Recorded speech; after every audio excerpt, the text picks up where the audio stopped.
The silence is the first thing you notice, not an audible silence, but a digital one. You wake up, reach for your phone, the screen is dark, no notifications, no Wi-Fi, you tap the screen. It flickers to life, no service. Maybe it's a local outage, you think. You try your home Wi-Fi, nothing. The router blinks an unfamiliar orange, you turn on the TV, no connection. The cable box flashes an error.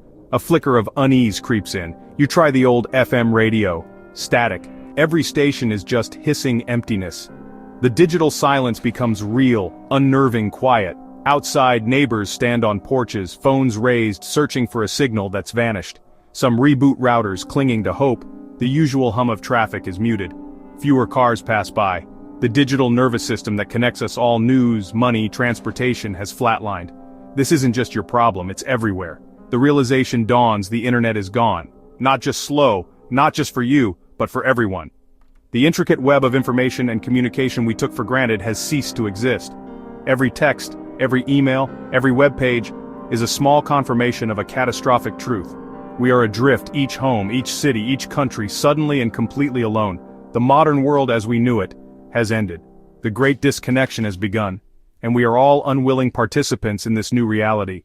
The silence is absolute. We call it the cloud, but the internet is anything but ethereal. It's a sprawling physical machine, wires, cables, and humming servers. The backbone lies on the ocean floor, hundreds of fiber optic cables, thinner than a garden hose, stretching between continents. These cables come ashore at unremarkable bunkers. Then data flows inland through a dense web of terrestrial fiber. Colossal data centers, warehouses of computers, store our emails, photos, and digital lives. The signal travels from these centers to internet exchange points, then out through routers, switches, and cell towers, finally reaching your home. Even satellites floating in orbit are part of this physical system, controlled by ground stations. Every bit of data travels a real, tangible path.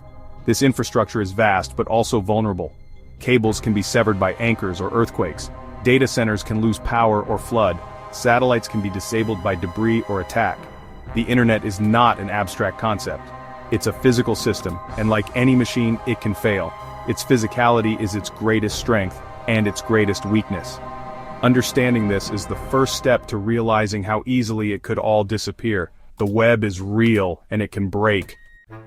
We don't have to imagine a global internet collapse, we've seen glimpses. In 2022, a volcanic eruption severed Tonga's only undersea cable. The nation went dark.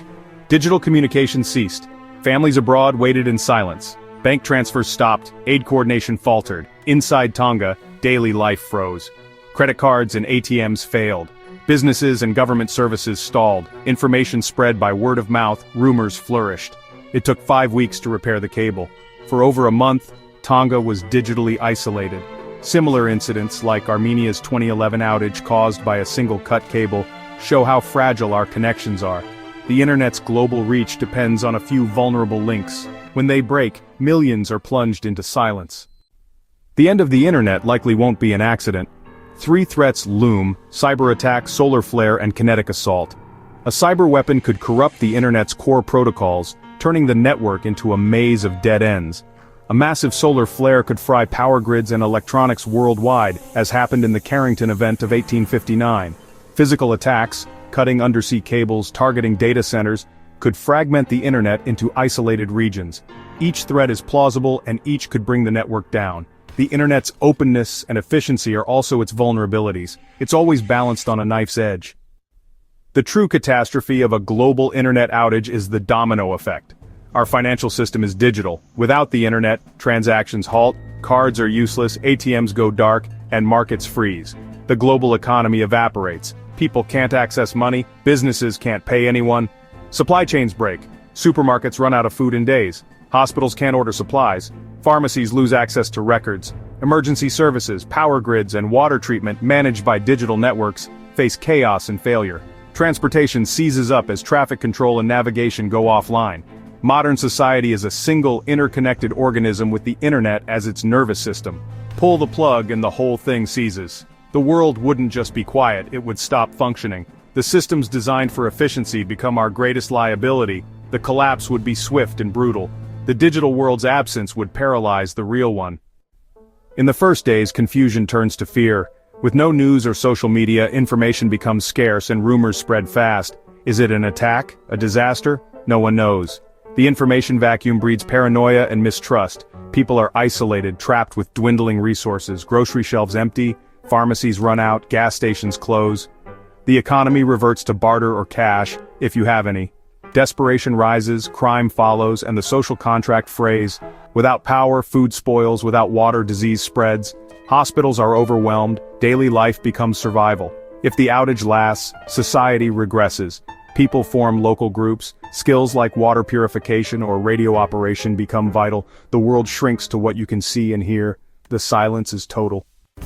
In the darkness, human ingenuity emerges. Ham radio operators become vital, sending messages across towns and continents. Communities turn local, relying on offline solutions. Books, libraries, couriers on foot or bike.